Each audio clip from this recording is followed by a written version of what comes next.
Thank you, John, for such a lengthy introduction about myself. I think it's a waste of too much time of everybody.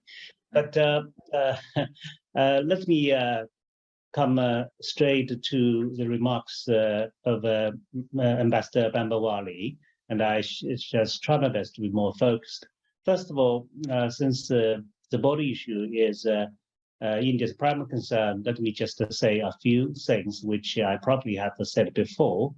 First of all, I think it is very, very important for the Indian side to understand that China didn't pre-plan sudden attack on India. This is very, very important for you to understand, because if you consider and believe that China actually has pre-planned such a kind of attack, then it will change your psyche, your mindset. So the whole thing's flood would be totally seen in different light.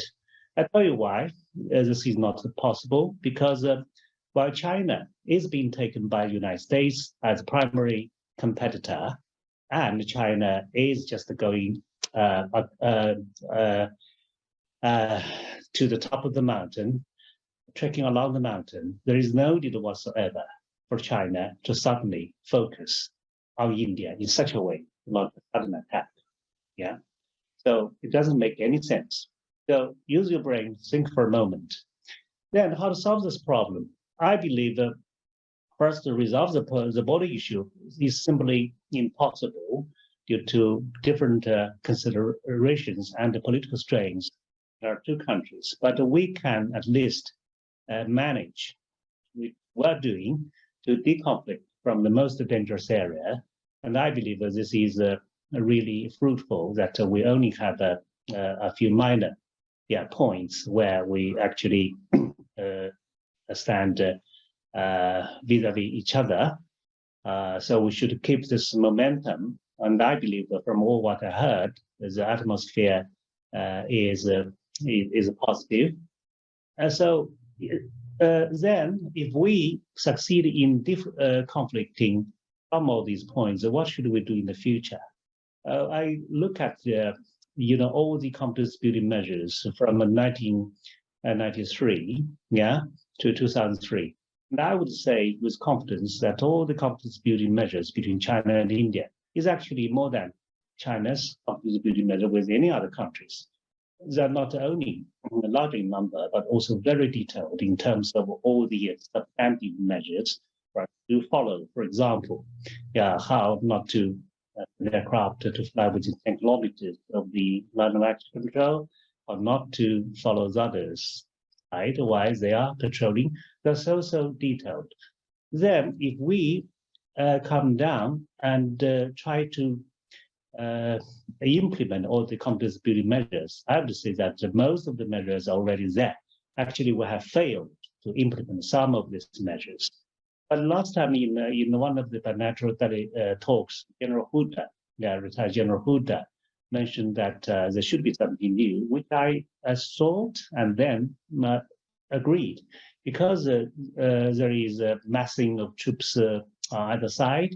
Therefore, we probably should have some new measures. I once we withdraw from the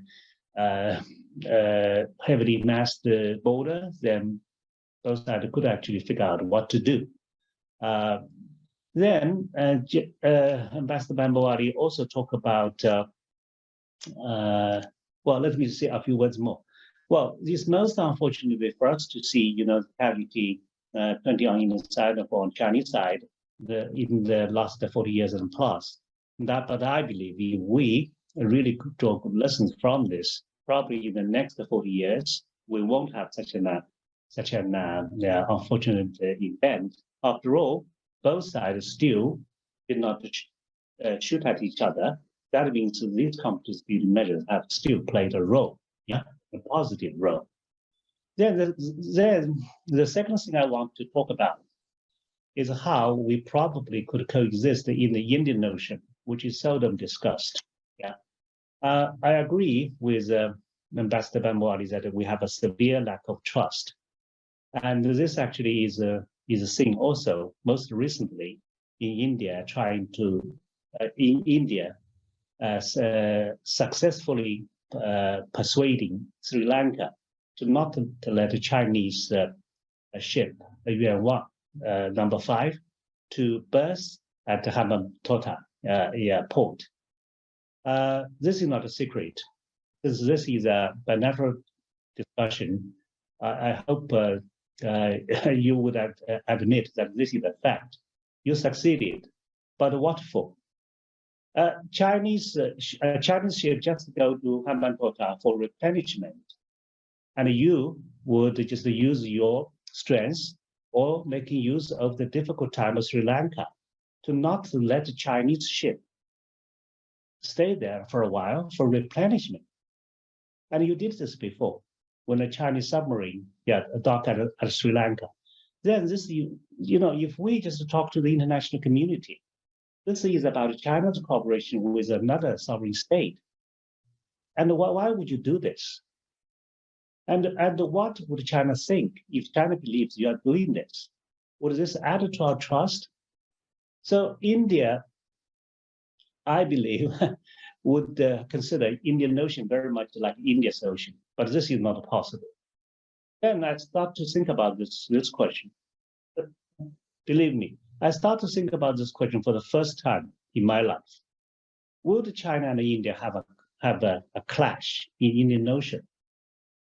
I never thought about this before. Yeah, I always thought about this. I always, thought about our land border, but this is the first time I think about this issue. And why do I think about this issue? You see, China's interests are now global, including in the Indian Ocean. And there are probably about 1 million Chinese working in the rimland of the Indian Ocean. And China's Belt and Road Initiative goes in that direction. That means we'll have more interest in the Indian Ocean and beyond the Indian Ocean rather than in the Southern Pacific.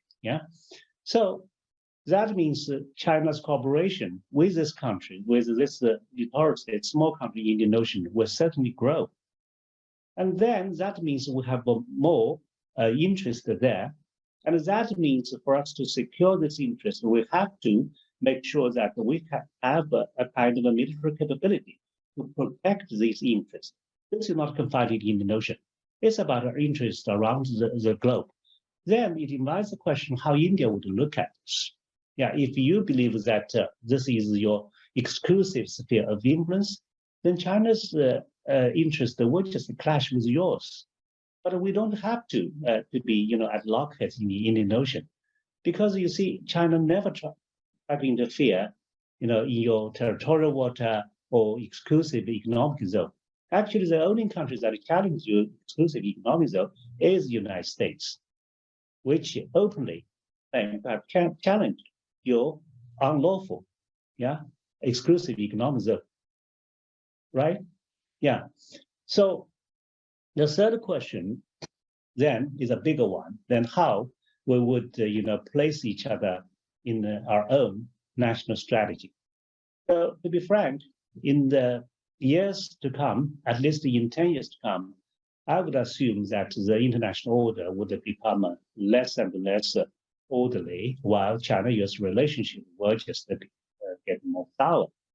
And I personally do not believe that we could maintain very good relationship with India because of all these vexed interest or problems altogether. I believe, and I hope, as one of the founders of Long Alliance, you should know where you should stand. That is to maintain kind of a neutrality. And recently we're seeing some moves of you getting ever closer to the United States. That is fine if you believe that is your interest. But I believe in so doing, you probably lose in your relationship with both China and Russia. And to what extent can you afford that? That is your question. But like it or not, China will just become the strongest country on earth, probably, and definitely one of the strongest neighbor.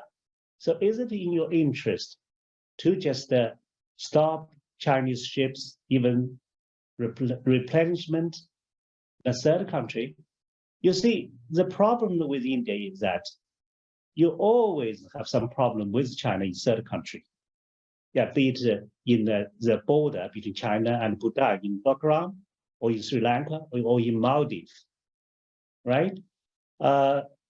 So I hope you can just think about all these. But at another level, I think many of you have mentioned already, including Wang Huiya, that how much we actually have in common. I understand that you would still maintain that you have great differences in your position in terms of how we look at the Russia-Ukrainian war. I don't believe we are that much different. I believe you just try to make a difference to show that you are different from China. And I believe, yes, there is difference, but the difference just like between two apples, not between one apple and one pear. So that is up to you. If you believe we have great differences, fine. But I believe apart from these problems that I have mentioned, we two countries are still developing countries. And our own way of development in terms of our position on a multiple polarized world is very much the same. So I believe the way China and India would develop actually would represent more the direction of world tomorrow. So let's have some more mutual confidence in each other. Thank you.